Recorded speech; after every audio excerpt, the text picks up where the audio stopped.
I sounded so upset when I said that. I apologize. This is episode 23, right? Episode 23, that's right, of the Turnbuckle. Hello, how's everyone doing? Hope everyone's having a wonderful Saturday. Hope everyone's, doing well and their mind is clear and everything is going smoothly for them. Before we started, I was trying to think of what I could talk about, some topics, and I was just like, well, right now, there's nothing really that I can think to talk about off the top of my head. Nothing that would be, okay, so, nothing that, I want to talk about. Do you know what I mean? Everything's fine, but, I don't want to talk about it right now because I'm not sure what's going to happen. So it's it's nothing bad. It's just I'm just one of those superstitious type. So it's just let's not say anything about it right now because I don't know. So let's just wait. And then when if it does happen, then we can talk about it. But other than that, oh, you know what? No, I downloaded, some apps. I downloaded what can I call it? We'll say a journal, I guess. I don't know.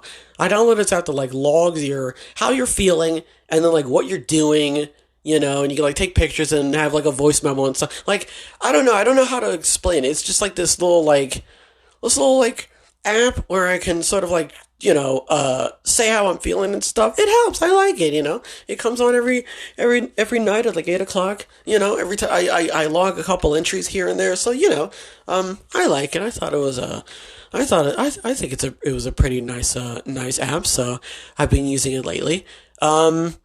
What else? I mean, music update. I haven't really been listening to anything. I really have just been listening to those playlists, where it's just where they're oh, free your mind or whatever. I've just been listening to that, really. Nothing crazy has been happening there. What else? I'm trying to think.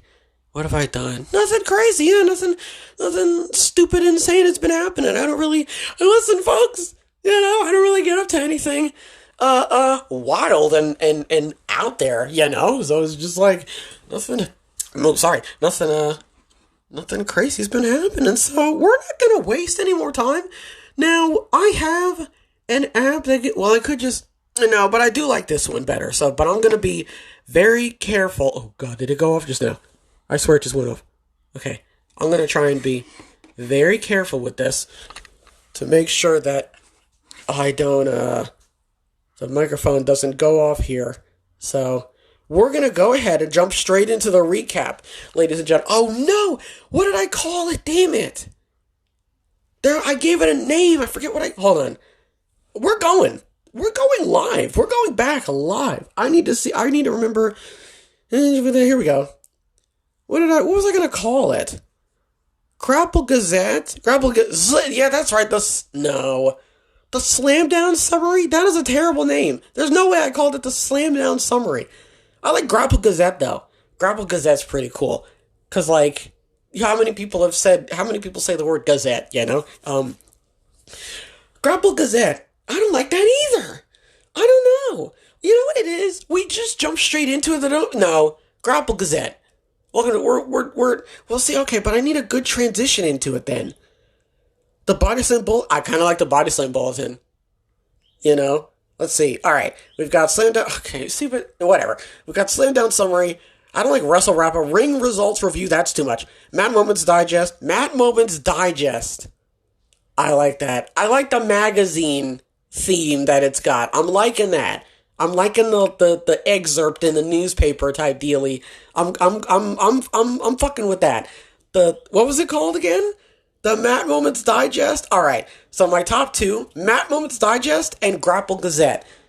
I'm kind of liking Matt Moments Digest. We're gonna have to go with that one. So, alright, what can I say? I need everyone to head on over. What can I say? Because it's Giving Magazine? So, are you in a waiting room? How do I want to say? Because I'm thinking of, being alright, pick up your... But it's why would everyone pick up the magazine? I don't know. It's called, what? See? I almost said Matt Moments Digest. We're going to look at the latest issue of Matt Moments Digest. We will read the magazine The magazine is the singular entity here. We, as a collective, are picking up the magazine and we're reading it. So we're looking, okay, and it's the latest issue. It's the whole thing. Because it is like a lot of the show. So we're looking at the latest. We're going to open up the magazine and look at the latest issue of Matt Moment's Digest. That's right. We're heading on into it, folks. All right. So, first up is March 1st SmackDown, because I do this right, okay? And last time I did this, all right, I did like SmackDown from like 2 weeks ago and I remember nothing. I studied this like 3 times, I'm not joking, to make sure that I was doing this right. So, shouts out to Joshua Lopez, coming out of Glendale. Oh, it is Glendale, Arizona. Huh. Okay. Wait a second. Hold on. Yeah, never mind. Wait, what? I thought that he was talking about... Am I an idiot? I don't know. Okay.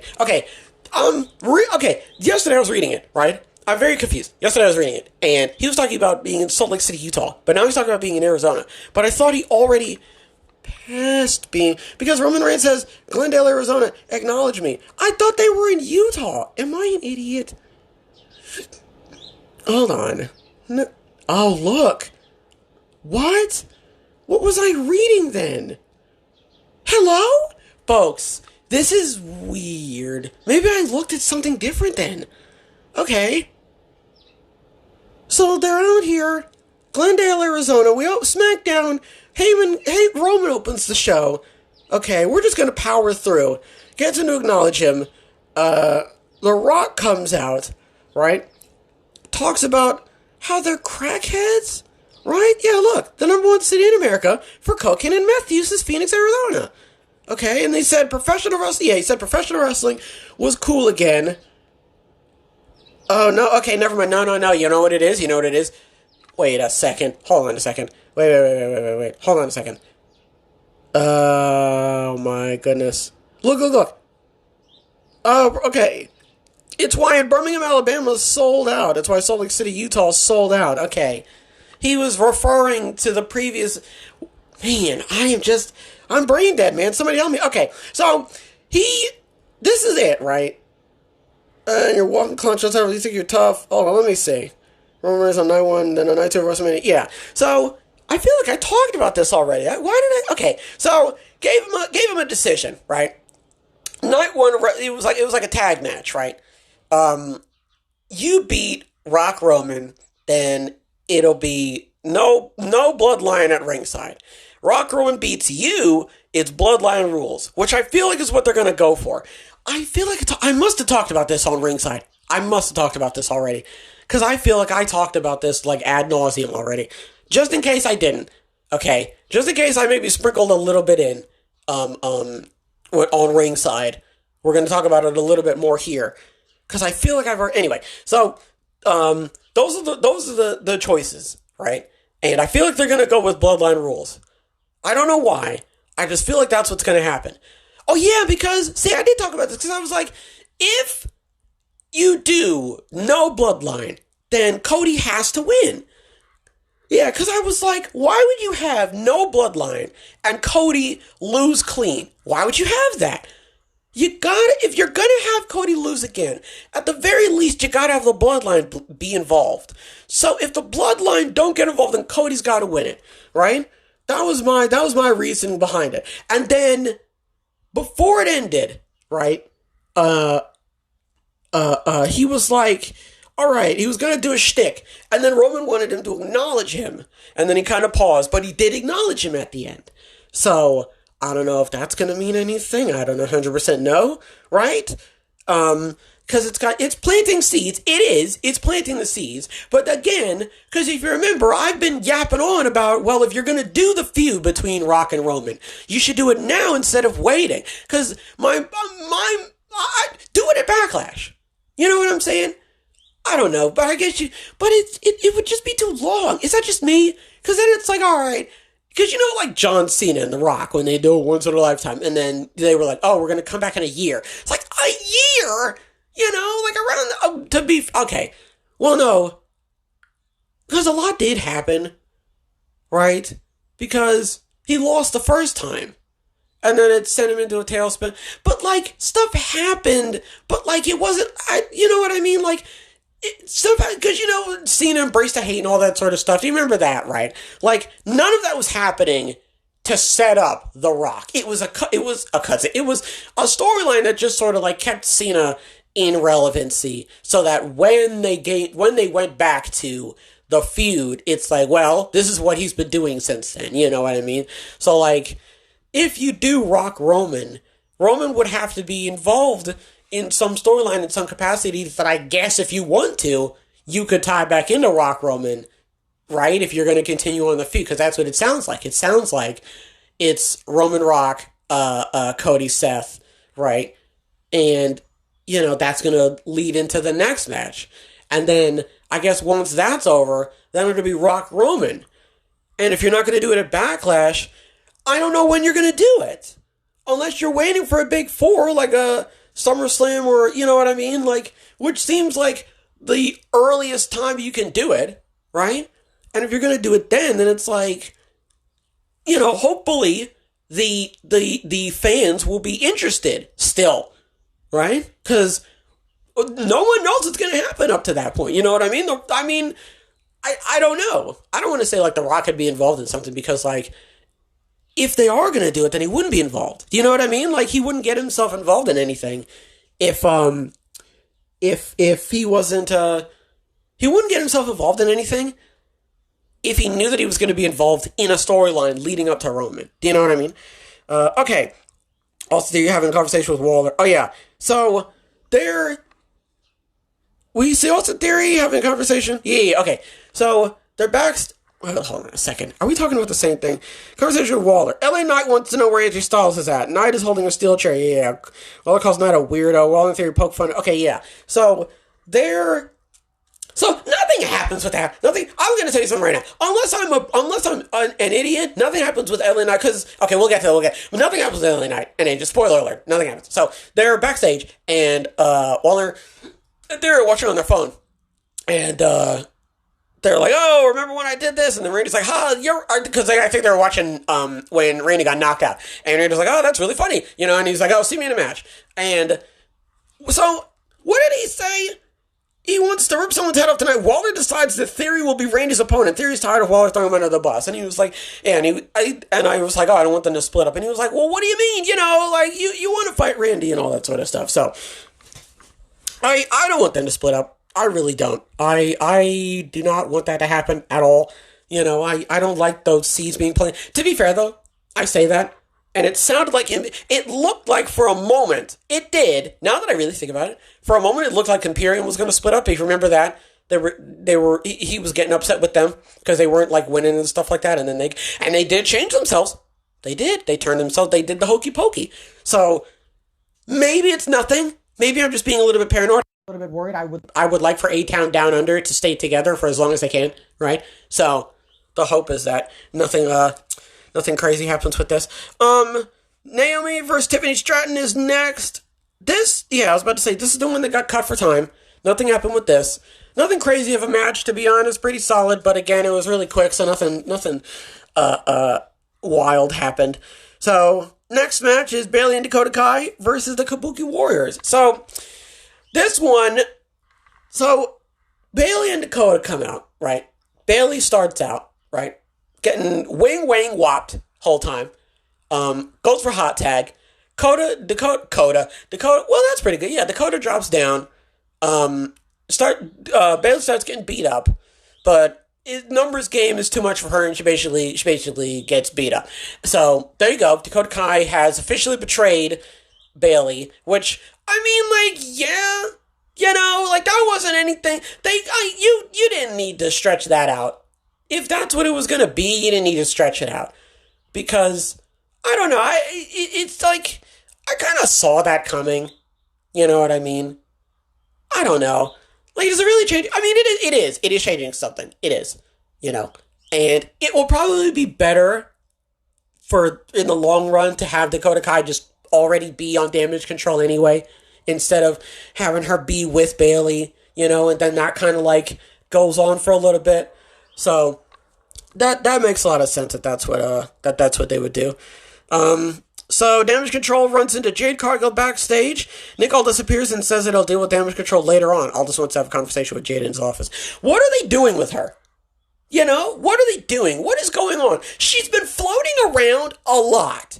Because you remember, I think this, if I remember correctly, before this encounter, she was backstage with Braun, and she was getting her ducks in a row back then, right? And she didn't say anything, but she just keeps floating around, and I don't know what they're doing. I don't know what's going on here. So I don't know what's going on. I'm hoping this is a culmination of something, because she wasn't at Elimination Chamber. So what is going on here? I'm hoping this is something, I don't know. Hold on, let's see, audio, check, alright, we're good to go. Hold on, hello, alright, making sure everything's okay. Alright, I'll have it back in here. Okay, so, yeah, man, I'm hoping something comes with that. But, so far, nothing crazy. Third match, Braun Breaker with John Quinn, whatever, his spear, done, nothing really happened.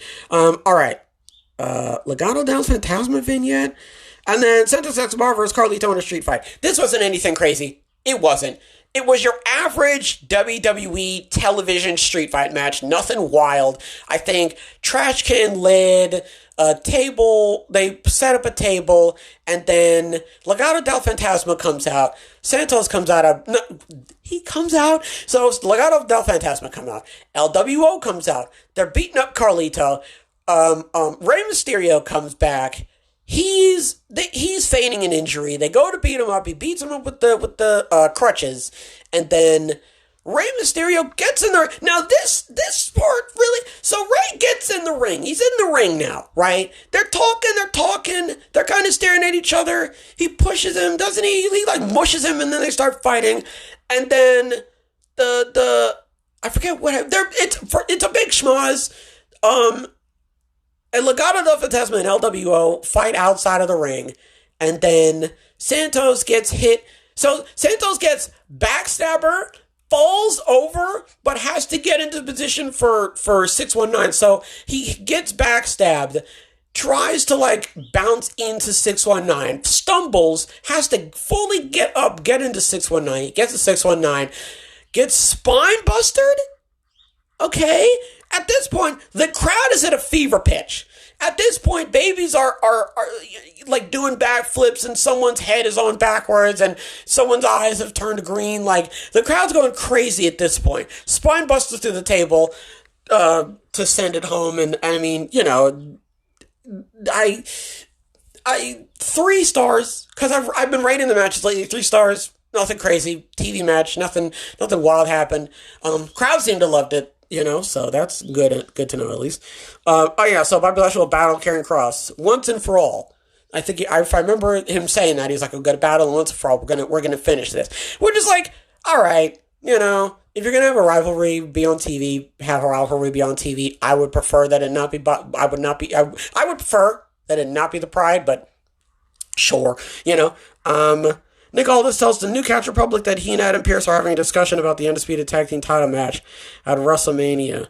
Aldis proceeds to run to LA Knight. Aldis told AJ Styles to stay home tonight. Knight says that he's willing to go to Styles' house. Knight says that there's nothing Aldis can do about it. Yeah, so I don't know. Catch Republic, he and Adam Pearce have a discussion about the Undisputed Tag Team title match. I don't know what they're talking about. At WrestleMania, okay, yeah, I don't know what they're referring to. They already had a shot at the titles, though, so that doesn't make any sense that they would be. Oh no, wait, no, New Catch Republic. I'm thinking of No Quarter Catch Crew because they got catch in their name because I'm British and I grapple, so I have to have catch. God, get me all confused. But yeah, like I said, nothing happens with the AJ stuff, so I'm assuming next week he's gonna show up at his house. I guess I don't know, but I assume that's what's gonna happen here. Yeah. I'm trying to think of anything. I don't know what they're gonna do at WrestleMania. I thought it was gonna be DIY versus Judgment Day. That's what I've been hearing. We'll have to wait and see. And then 5th match, main event. Is this the one? This isn't it. No. That was the last one. So pretty average match, nothing crazy. I already talked about the spot where they almost mess up the superplex, but both he and Randy kind of recover from it. And then Owens is there, and Randy, what happens? Like, Randy wins. And there he slams Orton's head onto the top rope, goes for the roll through drop. Yeah. He's like on the outside or something, and he's like jaw-jacking, goes back in, gets the RKO. 1, 2, 3, counting the RKO to pick up the victory. After the match, Waller attacks him like right after. Kevin comes in, right? Owens drops 3 with the stunner. Waller blocks the stunner, but Orton plants Waller with the RKO, and then Orton gives the fist bump. Yeah, and then they celebrate. So, not really, nothing crazy. I don't really have anything else to say, because I'm just trying to make sure that I remember. All right, folks, we're not done. It is now time for us to head on over to Monday Night Raw, and I have notes now. I didn't have notes for that one, and I was like, well, I remember what happened. I'll just do the recap on the thing. So I have notes. We are officially transitioning into notes now. So let's be careful here as we move it over. All right, Monday Night Raw, folks. March 5th. So Lynch versus Jax and Jay versus Drew was advertised. They've been doing this a lot. A bunch of wrestlers entering the stadium. You know, they love doing that. There was a vignette of the last SmackDown because they gotta recap and everything, right? So Cody comes out, talks about The Rock. Seth comes out. Rollins has his thumb out, So Rollins comes out and he puts his thumb out like The Rock did, and he glanced at it before continuing his promo. I forget what the context was, but he was like, he looked at it for a little bit. I think it was when he was like talking about The Rock, and he did the little thumb thing. So he's pointing that out too. So that must mean something then. He called him Diarrhea Dwayne. And I said, I fucking hate wrestling with a passion. So that was my immediate reaction to that. Diarrhea Dwayne. Sure. Rock says he can make my world title go away. I dare you to try. And I said, why would you say that, moron? So we can fuck around and do it because he actually has that kind of pull. That sounds like something, right? That sounds like something that might happen. I don't think that it is. I don't know what to think of that line. I'm expecting that to be a throwaway line. I'm not expecting anything crazy to come from that, right? But it sounds like something that they could use. Like Rock could do like a McMahon and be like, oh, you've got an 8-man battle royal. You know what I mean? Like he could do some shenanigans with that. Rock hasn't been cool in 20 years. And then I was like, despite being world-renowned Hollywood actor, but pop off, Queen, he has been cool. I mean, objectively, he has. I mean, he's been having a bunch of movies and stuff like that. So to say that he's not been good, I think in the wrestling, even in the wrestling landscape, he's been cool. The Rock always got a pop. So I don't know. To say that he wasn't been cool is just kind of weird. Rollins says he will be at SmackDown to confront the Bloodline, and Cody will join him. Cody will come with him. So, going to be an exciting SmackDown. All right, so first match. Oh yeah, that's right. Because last week they were in the ring. So Judgment Day was in the ring with Imperium, and Damian Priest stepped to Gunther, but so did Dom. So that's how we got this match. All right, so 4 stars. It was actually really decent. I actually really did like this match. He ripped open his jacket and everything. I actually thought the back and forth was pretty decent. Dom looked really good. Lots of offense. Shout out to Michael Cole and shout out to the commentary desk for mentioning Sting's retirement. So that was pretty cool. Cole called him the human defibrillator, which I thought was really cool because he likes Smack. But yeah, Gunther picked up the win, obviously. Damage Control walking backstage and confronted by Adam Pearce. Pearce asks why they're here. Dakota says they're scouting the women's tag division. And that's it. Nothing else came from that. Because I would have wrote down something else. Nakamura wants to talk to Pearce about the IC title. Oh, yeah, that's right. Okay. So it's Gable, Sammy, Nakamura, and Ricochet. And there's an IC tournament.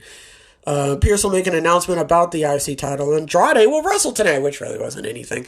So match 2, we've got Kaden Carter, Katana Chance versus Shayna Baszler and Zoe Stark. Damage Controller wing at ringside. They cut a backstage self-promo with Kathy Kelly. Stark and Baszler have matching gear. Love to see it. Solid match. Nothing crazy. 2.5 stars. Did what it needed to do. Kai sets up a tag title match for next week. So, That moves that along, which is good. Judgment Day are backstage. Priest and Balor will take care of Imperium. McDonough will take care of Gunther. Oh yeah, so Priest was like, JD, you're gonna take care of Gunther, and he was like, what? So that's happening next to Raw. He doesn't seem up to it. Andrade pops in. They've been interacting. This is the second time that Andrade and Dom have been oh yeah, that's right. Okay, so Dom says keep an eye on him. He could be important to us. Ooh, so interesting. Bit of, I like that though. Little like, I don't know how to explain it. They're interacting though. I like that. Alright, so, next is Becky Lynch versus Nia Jax. The back and forth, this match is actually really good. Decent back and forth. I like the near falls, impactful moves. You know what I'm saying? Nia's bonsai drop is called the Annihilator. Now, Michael Cole said that. Said she was going for the Annihilator, so I thought that was pretty cool. Liv's surprise attack on Nia. She jumps off the barricade just like Lynch did in Liv's match with Nia last week. Liv says something to Lynch. Oh, yeah. So they're in the middle of the ring. Liv says something to Lynch, goes to leave. Lynch stops her, gets in Liv's face. Nia pulls Liv out of the ring and beats up both her and Becky. So I like that they're still keeping Nia strong here, and I'm liking the rivalry right now that's starting between Liv and Lynch. I'm liking it. So far, it's pretty decent. Ricochet is backstage with Pierce about the IC title. Pierce says he's about to make an announcement about it. Judgment Day come in. JD also wants a shot. Is cut off mid-sentence.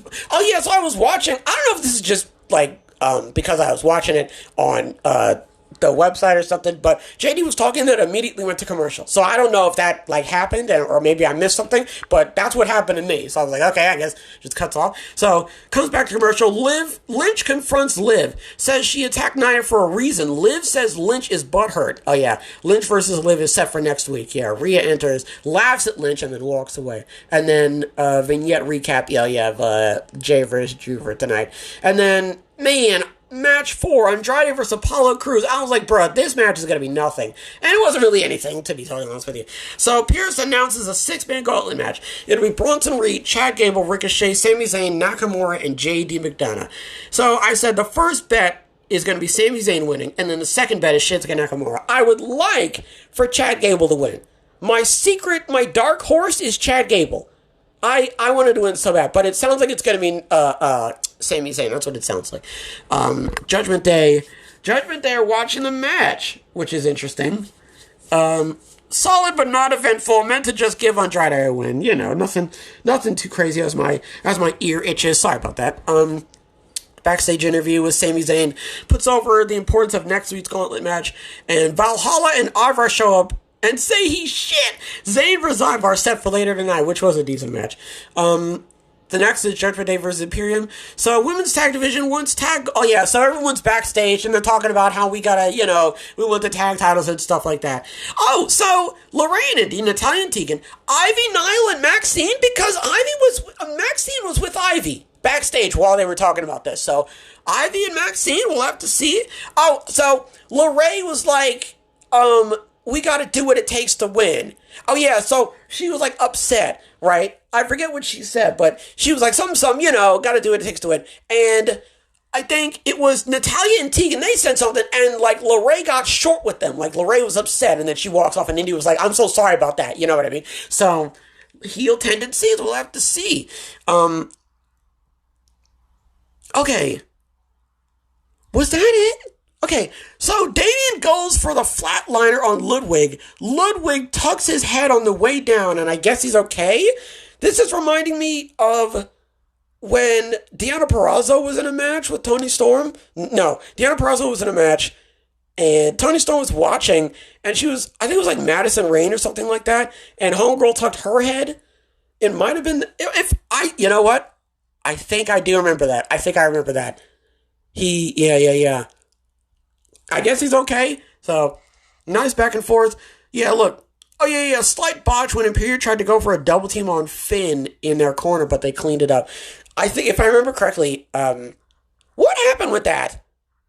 I don't remember now. I know what I'm talking about, but I don't remember exactly what happened. I think it was like they were trying to like go, I think they were trying to go for like a, like tagged one of them in or something like that, but they cleaned it up at least.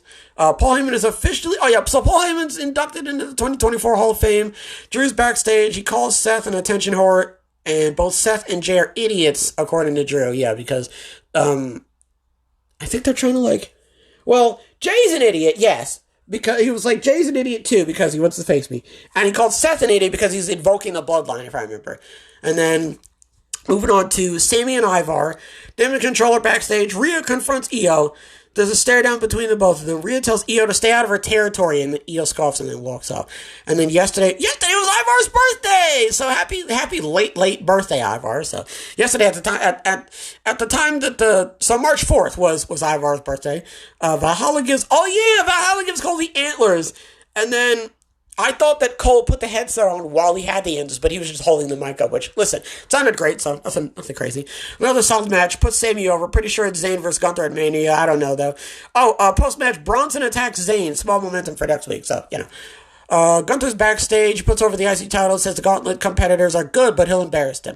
Gable shows up, says he'll win the IC title for his daughter because it means a lot for him to win. Gunther chortles and walks off. Jay cuts a promo on Drew, standard, also yeet. Regeneration X are backstage, playing 2K24 with Xavier Woods. So I guess Drew thinks Gargano and Ciampa are actually showing in Triple H because he said they love playing with themselves. So, there you go. So, Regeneration X are also gunning for tag titles. And I think this is when they were like, we were going to have The Miz and Truth in the Gauntlet match, but then we decided not to do that. Which I was like, makes sense, because they haven't really... Miz has already gotten a shot multiple times, and Truth isn't really, doing anything, so... and then I said the best bet was DIY versus Judgment Day. And the Kabuki Warriors versus Stark and Shayna for women's tag title set for next week. But, I mean... If they're gunning for the titles, fine. It's padding out the tag division, which is what you want. So, I'm not expecting anything. And then finally, Jey Uso versus Drew McIntyre. Oh yeah, Solo comes out from the crowd mid-match, and he's about to interfere, but Cody runs out, and he gets his entrance. Solo doesn't get his entrance, but Cody does.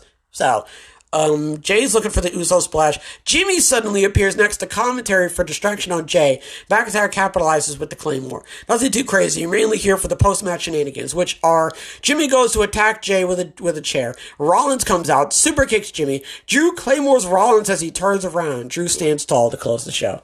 So, because obviously, they're sticking with the feud between him and Seth. So, solid show overall. I can't really give it like an overall rating. I don't know. I'm not really good at that. I just give the match ratings. So, now we're moving over to NXT. So, Lexus King opens the show in a Lamborghini. I don't know what kind of car it is. I guess it's a Lamborghini. I don't know. He's basically opening up the show. I don't like Dragunov's character. I don't like it. He's a fantastic matches. He's been doing immaculate as a champion. Objectively, he's been doing fantastic. I just don't like his character. I don't know what it is. It just seems like he's being very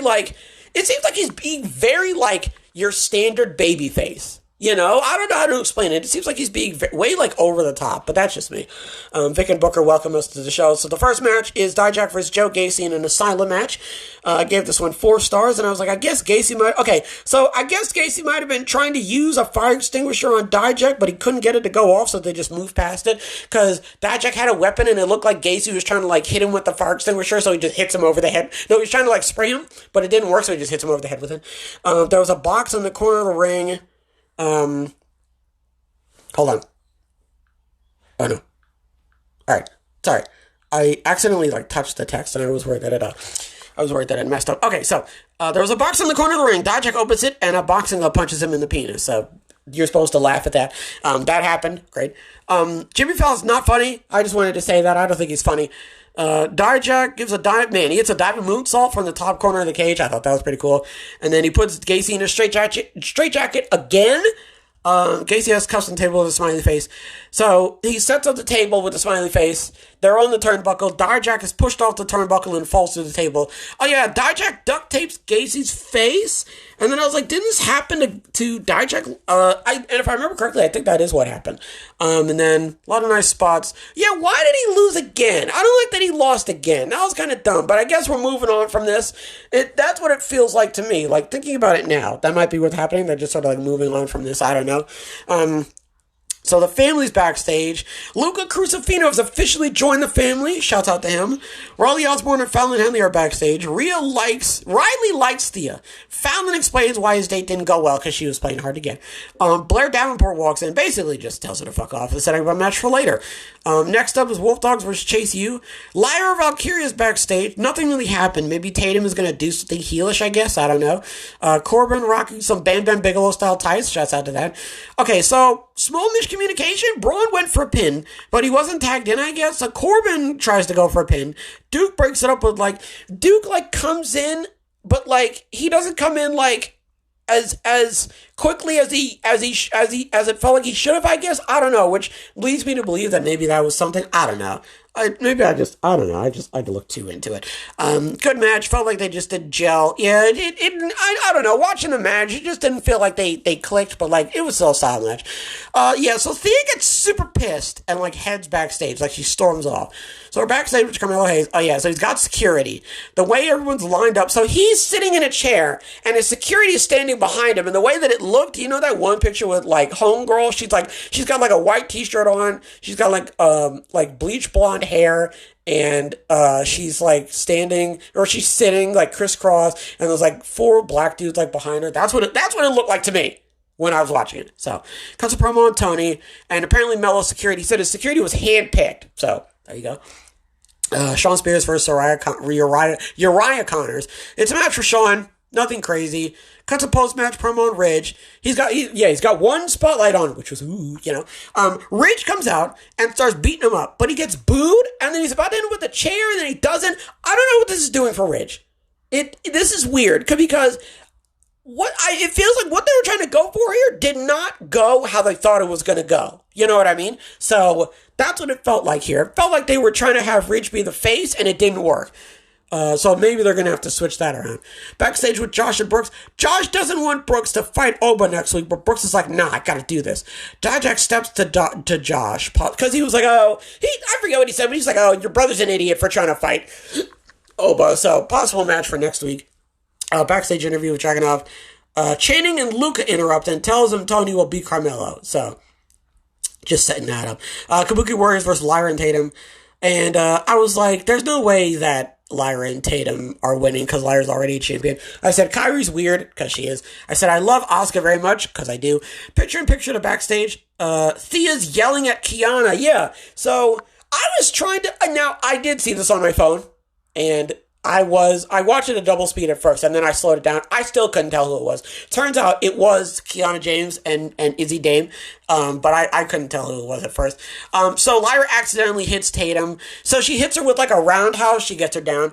Post-match, Roxanne Perez attacks Lyra. Oh yeah, and then she breaks her arm she bends it back, and because she's got her pulled back against the turnbuckle post and yanks her arm down, so it's broken. So there you go. Next match, Fallon Henley versus Blair Davenport. Sol Ruka returns, no pop. I don't know if I'm just a doofus and I don't understand anything, but she showed up. She did a cartwheel on the barricade and cost Blair the match. Sol Ruka's back. I'm glad that she's back. She was out with a torn ACL. I'm glad that she's back, but I could have sworn there was no pop. Nothing happened when she showed up. She just showed up, and that was kind of it. So, man, hopefully, hopefully something happens with that. We're backstage with Chase U. Jay-Z's pissed that they lost. Thea might have a women's tag match next week. And she was like, I think I might have a tag match next week. And Jay-Z was like, with who? And Thea was like, with you? What are you talking about? What do you mean? And she was like, no, I've got plans next week. So I don't know. It sounds like there's a heel turn coming. We'll have to see. Gigi wants Ava to book her and Ariana Grace. Ariana will only do it if she gets to teach her to be a lady if she wins. And Gigi's like, yeah, sure, man, whatever. Spears is confronted outside. He's fighting Ridge next week. Says he's going to help him embrace the rage. No quarter catch Q's in the ring. Man's all the way to TV right. Almost put their weird taunt down too early. I saw that. There's a tag team eliminator tournament. I've been watching the show the entire time, and I didn't notice when this was mentioned. Like, I apparently there's an eliminator tournament. I don't know if I missed it. I don't know if maybe I wasn't listening to commentary or something, or maybe it was announced last week or something, but I had no idea there was a tag team eliminator tournament. William Regal comes out, and he's like, do right by the Heritage Cup, and Charlie's like, yeah, whatever. Yeah, because I'll defend it better than you ever could. So it's like, oh, well, Metaphor's backstage. So Noam's like sitting in the chair. He's really quiet. Lash is here. She's like, are you alright? Hello? She like pulls up his hood. She pulls up his hat. And he's like, hey, he's like back to normal automatically. So like, okay. We'll see how that goes. And then we're backstage with Robert Stone and Von Wagner. Stone is watching an exclusive. So it's an exclusive interview where Lexis King is backstage and he cuts a promo on them. And Stone is upset. And Wagner wants to face Lexis, but Stone is like, no, I want to fight him, He doesn't want him at ringside, so more than likely going to be Robert Stone versus Lexis King next week. And main event is Tony D'Angelo versus Carmelo Hayes. So, man, Tony is really good. Very decent match. Tony's really good. So, Trick Williams' entrance plays, and Tony was like, and Tony capitalized off of it, and that's how he won. And at the post-match, he was like, hey, sorry about that. I got a surprise for you. Trick actually does come out, and, he clears the ring and all that stuff. So Trick is back. So more than 9 times out of 10, it's going to be Trick versus Carmelo at Stand and Deliver. And it's going to be Tony versus Ia at Stand and Deliver. More than likely. I don't 100% know. All right. So Raw, NXT, and then AEW. All right. So March 6th. Stage is giving 2018-2019 WWE stage. That's what it looked like to me. They brought back the tunnels. That's good. Like to see that. Tony Schiavone's in the ring. He's interviewing Swerve. He's in the ring. He's upset that he lost. Feels like he's never meant to win the big one. Says he'll beat Joe eventually. Joe comes out. Mocks Swerve for not being a champion. The Undisputed Kingdom comes out. Cole's still in a wheelchair. So they came out. Undisputed Kingdom came out. Really just to, suck themselves off. Wardlow should have been the only one to come out here. It doesn't really make a whole lot of sense that everybody came out. It would have been better if it was just Wardlow. And then a match is made for Taven and Bennett to face Joe and Strickland, I think. For right now. So, this was dumb. This match didn't need to happen. It was a nothing match, and it made the Kingdom look dumb because they lost. Like, why would you have this match take place? It doesn't build a stock for the Kingdom, and I don't know, man. It was just really stupid. So, Wardlow versus Joe is set for big business, which means that he's not winning. And that's what I put. I said, tell me Wardlow's losing without telling me Wardlow's losing. Hold on, I want to get some. Let me get a drink. Hold on.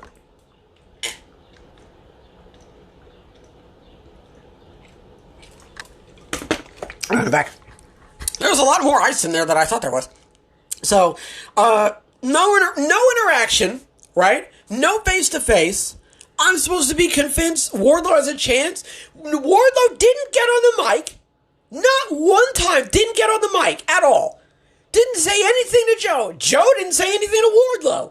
It's meant to be Joe. The whole thing is it's meant to be Wardlow and Roderick Strong in the Kingdom. And I don't call. There's supposed to be this big, they beat up MJF. They beat up everybody who was affiliated with all this nonsense. All this nonsense, right?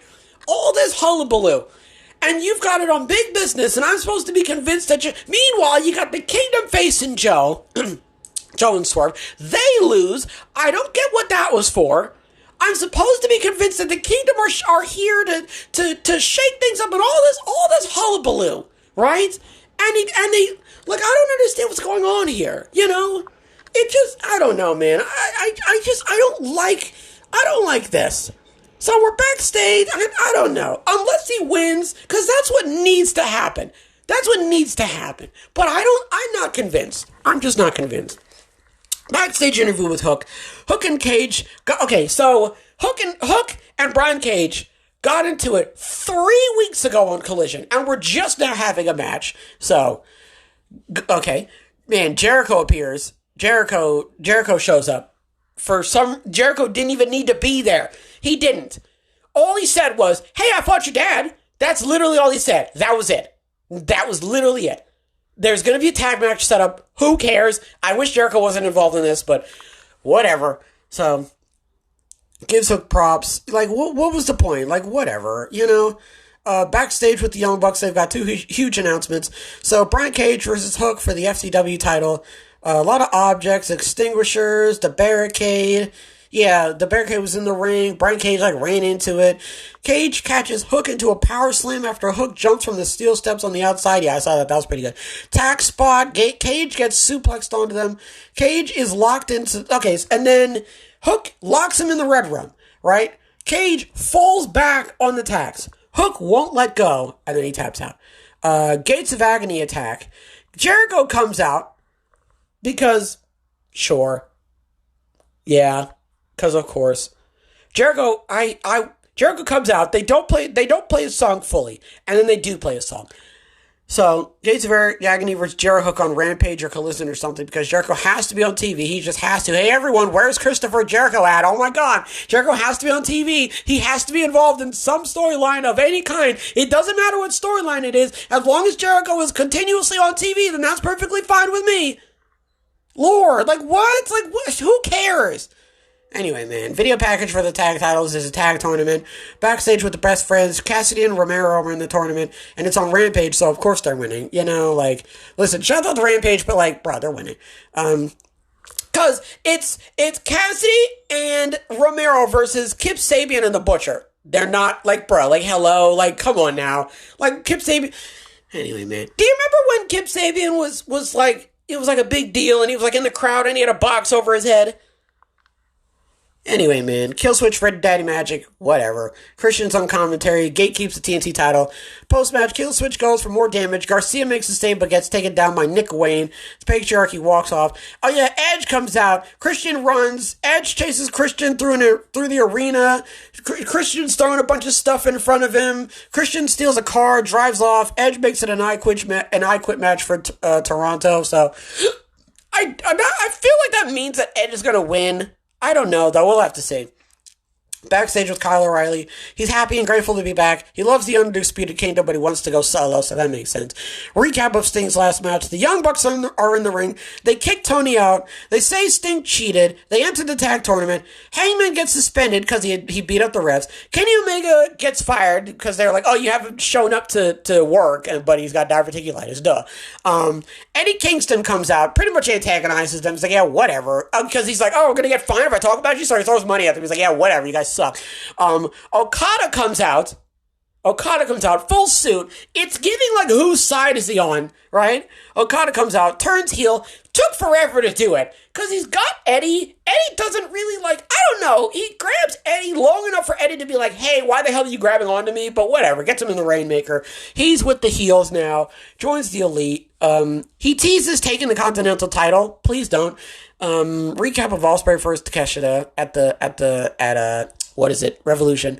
Chris Statlander versus Riho. I said Chris is obviously winning, so they must be building her for a title. She didn't win, actually. Hathaway distracts the ref after he gives a chain to Chris. Chris is like, no, I don't want to do that. And then it was a roll-up, and that's how she won. So, and I was like, so Chris didn't win, but it was because of the conflicting tactics, Hathaway was trying to get her to be heel, and that didn't work, so storyline going with that. Backstage with Toni Storm, she announced the Tony Awards. It's a new shirt, watch for the shoe, all that. Backstage with Willow and Hathaway. Willow versus Rio at Big Business. Yeah, I guess. And then Willow called out Julia Hart. So that's what it, if I remember correct, I think that's what so I had Willow, I typed Willow versus Rio at Big Business, and I've got a bunch of question marks. And I guess that means that Willow and Riho are fighting at Big Business. And I'm like, why is that happening? Why don't you just have Willow versus Julia Hart? But I guess they're building more to that. I have no idea. So, Schiavone brings out Darby Allin. Darby still has the tag title, even though they've been vacated, but alright. Darby is fighting Jay White at Big Business. He's happy he fought with Sting. He's climbing Mount Everest on March 27th. He legit might die. He will. Whoa. He legit, like I'm saying, like, he like, that could happen. Like, he could legit die. Like, that's what I meant to say. He will not die. I don't know what's gonna happen.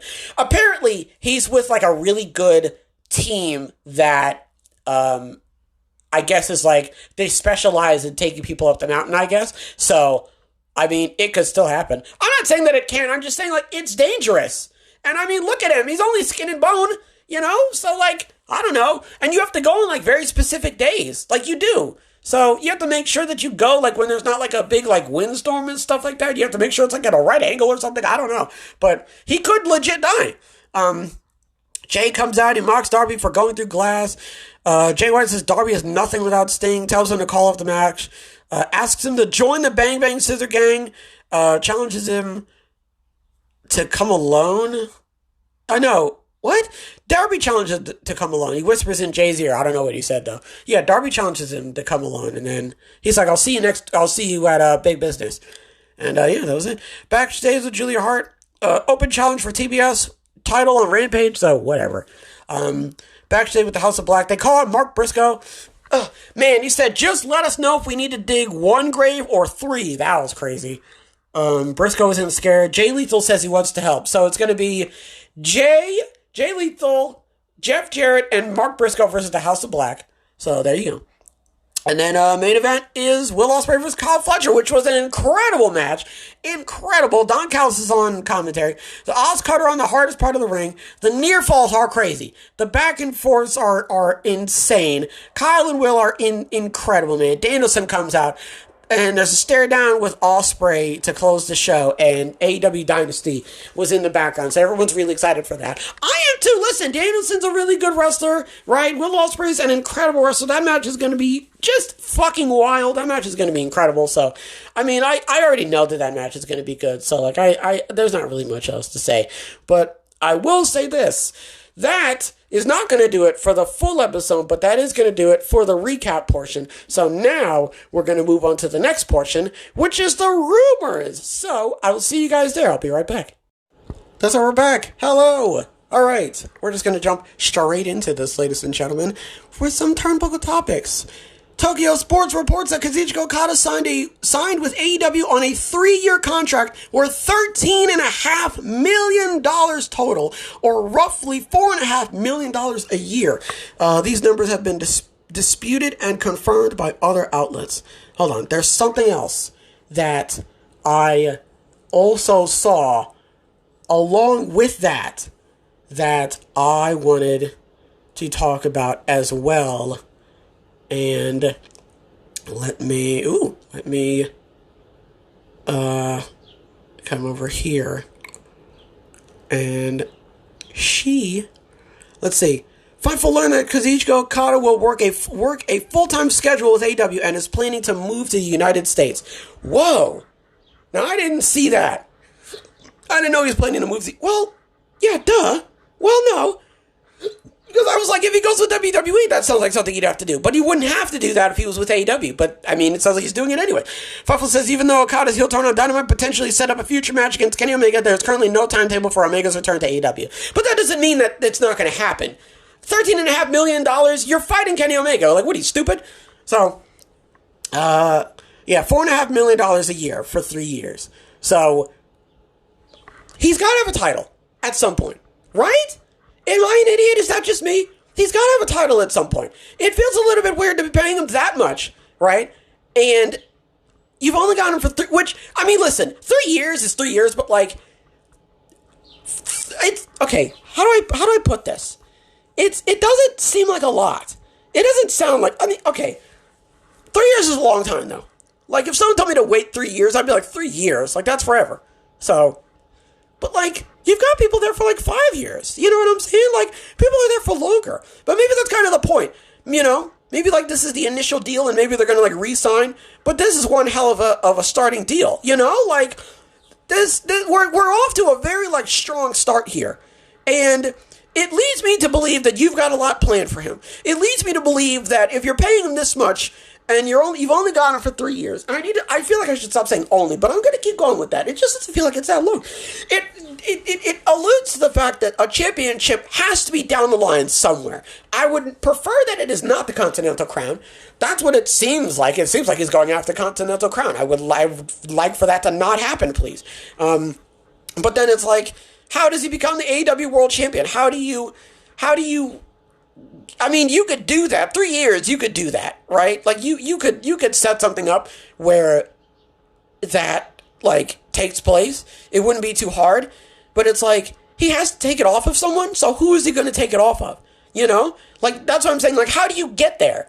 You have to get to that destination. I don't know how we would get there without, cracking a few eggs. You know what I'm saying? Like, we're going to have to make a couple people upset here if you want to see Okada be the next world champion. So, I don't know what we're going to do here, but you got to have Omega versus Okada. You have to. It would be stupid to not have Omega versus... I mean, to be fair, though, we've seen Omega versus Okada 1,000,001 times, but that doesn't take away from how good they are, right? And the just 5-star matches that they can fart out without even thinking, So on one hand, it's like, well, we've seen them enough times to where, like, if we don't have an Okada Omega match in AEW, fine. We still have all the matches they had in NJPW for the titles and stuff like that. Like, that's okay. But, like, if we don't have it in AEW, it's almost like a missed opportunity because it's like, well, AEW never got to say we had Omega versus Okada on a pay-per-view or on a show or something like that, which I hope they don't do on a show. I hope they save that for a pay-per-view. That's the smartest thing that they could do, but I don't 100% know. So I don't want to sit here and be like, oh, they're not going to do Okada Omega. Like, of course they are. Like, that would be dumb not to do that, but we'll have to wait and see.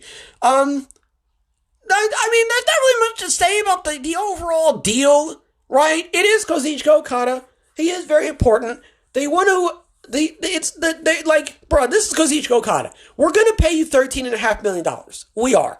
For a 3-year contract, like, I'm willing to do that because you're Kazuchika Okada and you're a very popular and well-known wrestler in we're going to say, like, majority of the wrestling landscape. I would say people who, not people who don't watch wrestling, I would say people who don't watch NJPW know about Kazuchika Okada. Like, people who don't watch NJPW know about Kenny Omega, So, it makes sense that they would do this, is what I'm trying to say. Because I saw this last night, and I was like, bruh, like, if I'm paying you $13.5 million, like, you better do what I'm telling you, But, I mean, I still stand by that, but at the same time, it's like, they wouldn't give him that money.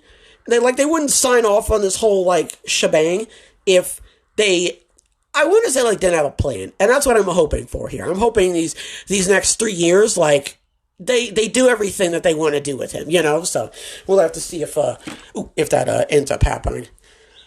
WWE is looking at returning to Saudi Arabia in late May, per PW Insider. So late May. So like I said, it was Night of Champions, Backlash as well. And then I was like, oh, there might be another pay-per-view. Now... oh my god. What if they do that? What if that's what they do? What if they have Rock versus Roman at maybe Night of Champions or something in Saudi Arabia? What if they do that? Because that's around the time when Backlash and stuff like that takes place. So what if that's what they're going to do? I just thought of that. Because I was like, if you're not going to do it at Backlash, then I was under the assumption that, like, they were probably going to do it at SummerSlam or something like that. But they could definitely do it in Saudi Arabia. And they were talking about that. They were like, we're potentially going to have Rock work a match in Saudi Arabia. And I was like, no matter what, The Rock in Saudi Arabia, like, that would be amazing. Like, that would be incredible. And, I mean, I wouldn't write them off for doing it, I don't know 100%. I can't confirm or deny if that's something that they're going to do. I can't see it in the future. But, like, if that is something that they end up doing, that would be really good. It would definitely help them a lot. And I feel like you don't even have to build anything. The Rock and Roman Reigns facing off in Saudi Arabia. Listen, I don't know if that's what's going to happen, but, honestly, we'll have to wait and see. We will honestly have to wait and see how that turns out, because there's a lot of developments that are taking place right now. So I'm curious. I apologize if I'm blowing through these, but in fairness, we're like past the hour mark, so like, it's not really too bad. Like it's not like the show is short or anything. So, there's not really much else to say, to be totally honest with you. I mean, $13 million, right? I don't know what he's gonna do. I mean, he's joined the Elite, and I mean, it would be stupid not to do Omega Okada. So we'll have to wait and see. I don't know. I literally just came up with that. The Rock Roman at Saudi Arabia. I don't know if that's what they're going to do. Like I said, Night of Champions, Backlash, maybe a third pay-per-view of some kind. I mean, it's happening after WrestleMania. So, I mean, I don't know. I can't see to the future. One more rock related one. Meltzer wrote in the Wrestling Observer newsletter that Johnson, Roman Reigns, and their relatives consider incoming WWE talent Tama Tonga, quote, part of the family, and the idea of adding Tonga to the bloodline, quote, in some form down the line has been considered. So he's on his way. I don't know how soon he's getting here, but he is on his way. That has been confirmed. I said that I kind of wanted him to do like Solo, where it was like he establishes himself as a singles competitor first, and then it's a big match taking place, and Tama Tonga, he shows up, pulls the hood off, there he is, it's Tama Tonga, and that's how he joins the bloodline. I don't know what they're going to do. I would prefer that they don't have, the main idea is that I don't want him to join so soon. I'm expecting him to be Solo 2.0. That's what I'm expecting. Maybe he'll talk.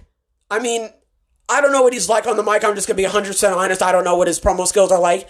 I doubt that they're, dog shit. I doubt that. I'm sure that they're good in some capacity, But I'm expecting him to be like this.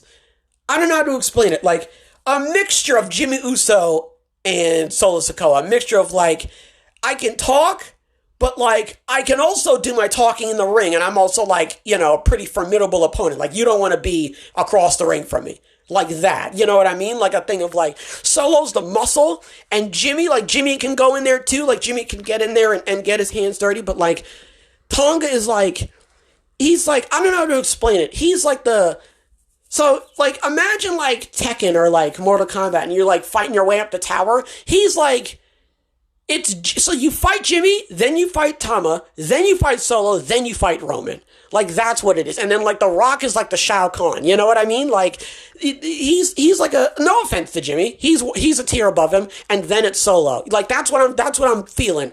The dynamic of the group. He's not trying to be another Solo Sikoa. He's just trying to be like, I don't know, because I could be wrong. He could be a completely, I don't know what they could have him do. You know what I mean? Like, he could be a Sami Zayn for all I know, where he's just like, he's like goofing off or something. I don't know. But I feel like the general consensus is that when he joins the group, he's going to be like his own guy. Like, he's going to have his own tier that you have to get through in order to get to Roman. So I don't know.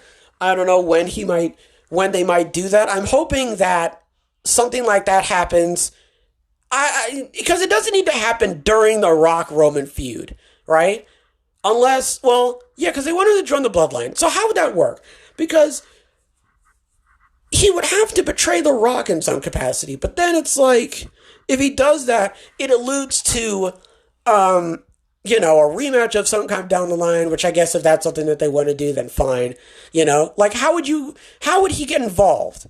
Because I don't want him to just like, oh, hey, I'm joining the bloodline. He just walks in. Unless that's what they do. Unless he like knocks on the door and he gets him in, and the Roman gets him in there and he's talking to him and he's like, hey, you're part of the family and all that sort of stuff. So I don't know though. I don't know how they would do it. There's 1,000,001 different ways that you can do it, and you don't even have to do it is the thing. They did say down the line though, so like, keep an eye out for that. According to Venues Now, I thought it said Venus is Now. I have dyslexia. AEW Revolution drew 16,118 fans and generated more than $1 million in gross ticket sales. Dynasty sounds like it's going to do that too. And listen, if you can get a gate like that off the matches alone, right? Hold on, my leg itches, sorry. Then I don't blame you for doing that. If this tactic works, it works. You know? If people want to see, people want to see the match. Like, you can't deny that. You can't deny what the people want. You know? And you can't deny also that the match is going to be just a barn burner. And that's the thing, too, that you have to understand is he's not just putting on, like, these, like, some of these, I'm not going to lie, like, Samoa Joe versus Wardlow, like, that's a nothing match. It is. That's a nothing match. Like, we know who's going to win. But, like, matches like these where there's not really stakes. It's just, let's see who the better wrestler is, and any one of the competitors could come out, right? Like Okada and Danielson. Like, any one of them could win.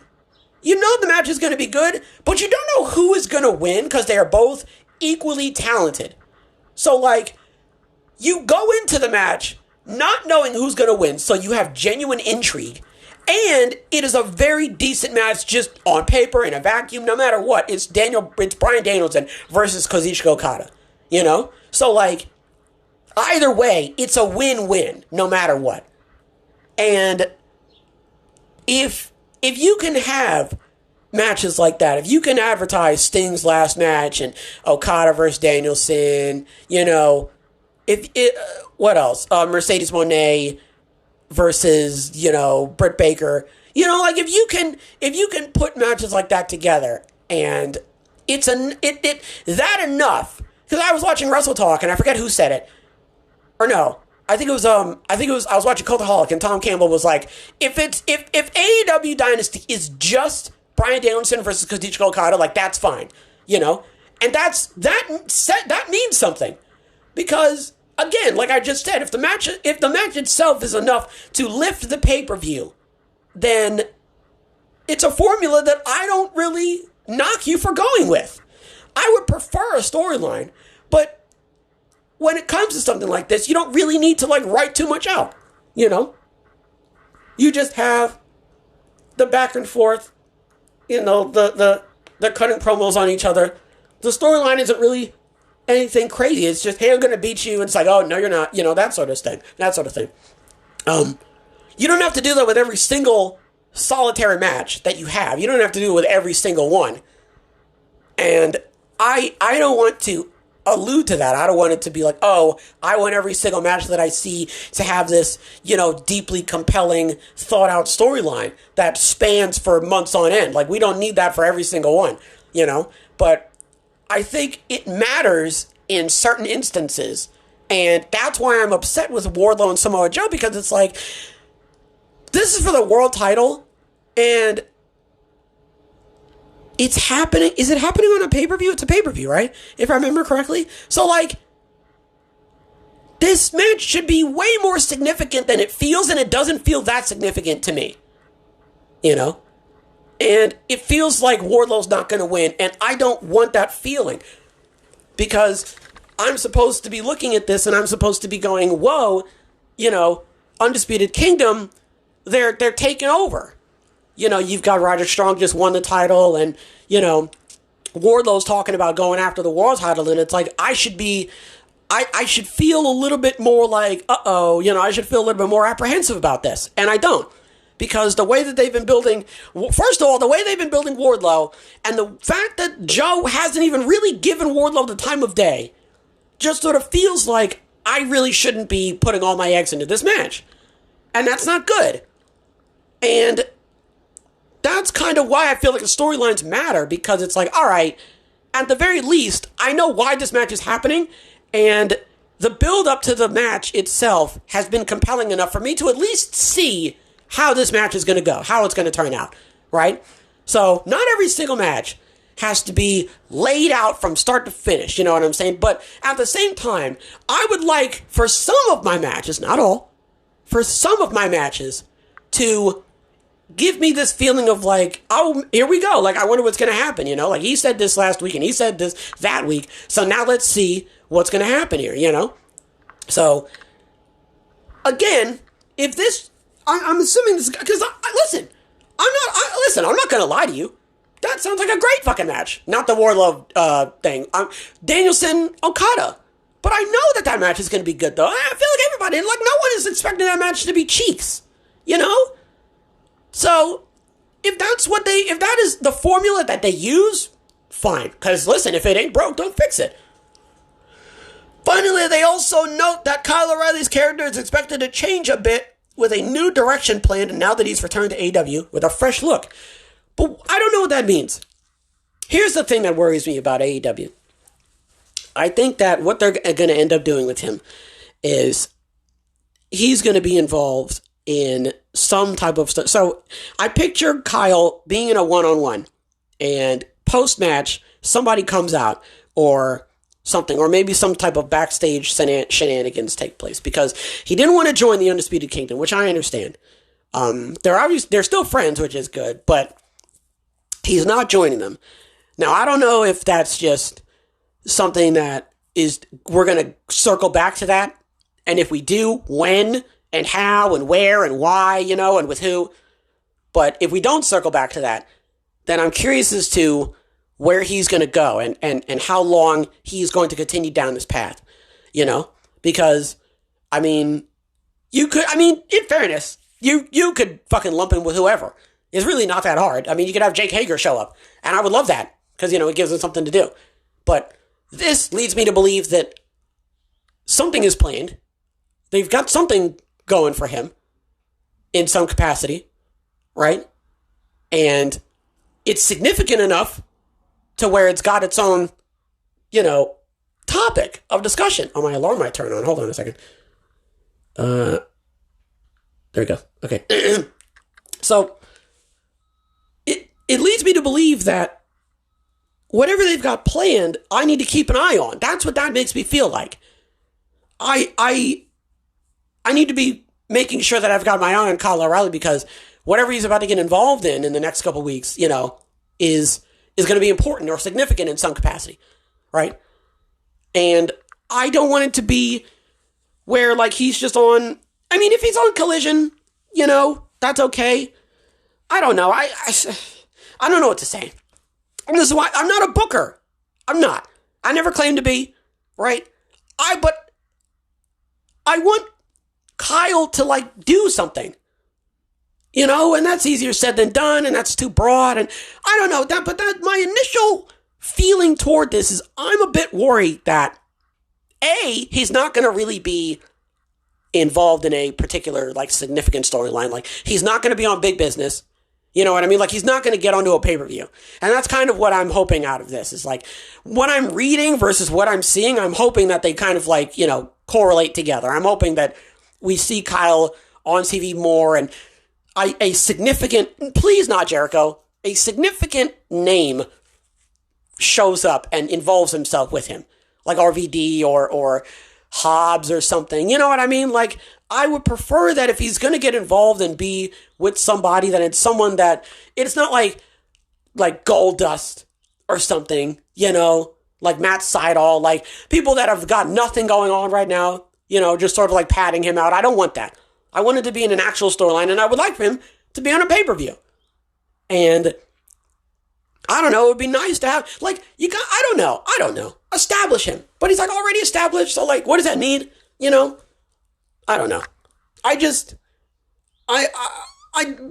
tell you, what I don't want is I just don't want to be looking back and saying they never really did anything with him. Yeah, he had a couple storylines here and there, but nothing really, nothing took off. He was on one pay-per-view and that was about it, and everything else, he was on the, Beach Break and stuff. He was on the TV specials or something, I don't deny that he could put together a fantastic match. That's not my argument. My argument is just I don't know, how is AEW going to boost Kyle O'Reilly's stock? How is AEW going to convince me that I need to be watching Kyle O'Reilly's, ascent, to wherever it is that he's trying to go? So, hopefully, in the next couple weeks, that question is answered, and it's answered properly. That's it. Those are the rumors, folks. So I'm gonna need everyone to pack up their stuff. Listen, I'm not gonna stretch it out. I'm gonna get my point across, and I'm gonna make sure I don't double speak, repeat what I'm saying. I can't see into the future, so some of this stuff, what I do now is I pick, like, based off of, like, all right, I'm going to come back to this at the end of the year. So I want to look back on stuff that, like, I'll be able to check back in with, like the Okada thing and the Kyle O'Reilly thing. Like, I want to be able to check back in. So that's why I picked some of these stuff. So, yeah, I mean, it's all right. Nothing crazy. It would have been a long episode. That's all right. Nobody said that we had to sit here for 3 hours anyway, okay? You probably don't even want to. Someone made a comment on my TikTok, and they said, I forget what they said. They were like, not to be rude, but your voice is annoying as fuck. And I was like, great. So, I'm saving you. You're welcome. Folks, gonna need everybody to pack up their stuff, okay? Get your clothes together. Make sure that you've got your shampoo in a separate Ziploc bag so that in case it explodes, it doesn't get on your clothes. And follow me because we are now boarding the train to Rumination Station. That's right. That's right. Hello, Rumination Station. We have arrived. That's right. All right. We're just going to jump straight into this one, ladies and gentlemen. Who invented coffee? This was made by Sean Hutchinson and was posted on March 4th, 2024. According to legend, it was a 9th century Ethiopian goat herder named Kaldi who may have done as much for the beverage as Starbucks. Allegedly, Kaldi observed his goats behaving erratically after eating the red berries from a nearby coffee Arabica tree. Arabica? He tried some of them himself and was soon acting as hyper as his herd. He then brought a batch to a monastery where their stimulating effects during long hours of prayer were cause for concern. Coffee, the men observed, must be the devil's work. Ooh. The religious leaders there threw their tree's beans onto a fire to destroy them. But the pleasing aroma that resulted convinced them to give coffee a second chance. Coffee smells good, all right. Much like with tea, they put the roasted beans into warm water and coffee, the beverage, was born. Despite the legend, it's thought that the practice of chewing coffee beans as a stimulant was around for centuries before Kaldi's alleged discovery. People would grind them to mix with butter and animal fat to preserve and eat on long journeys. That actually sounds like it would taste pretty good. Basically, a precursor to the energy bar, yeah. Because, you get, like, the protein because it, like, fills you up. And then you got the good taste in coffee. Similarly, enslaved Sudanese peoples are thought to have chewed on coffee beans to help them survive their difficult voyages on trade routes. So, I'm assuming, like, moisture, I guess, to keep your mouth moist. And also to keep you energized. That makes sense. The story of Kaldi is difficult to pin down. What we do know is that true historical accounts of coffee consumption didn't materialize until much later, when devout Sufi in Yemen were said to use the drink to remain vigilant during religious rituals, because you gotta be on your toes. So it sounds like a lot of it was used to, like, keep up, stay alert, you know what I mean? Like, keep your head on a swivel. And it smells good, and you can mix it with stuff. So, the cultivation and trade of the beans for the drink began in Arabic countries in the 14th century. So 5 centuries later, and spread throughout Egypt, Syria, and Turkey. It's said not a single coffee plant existed outside of Arabia or Africa until the 1600s, when a pilgrim named Baba Budan brought them back to India. In 1616, Peter, P-I-E-T-E-R,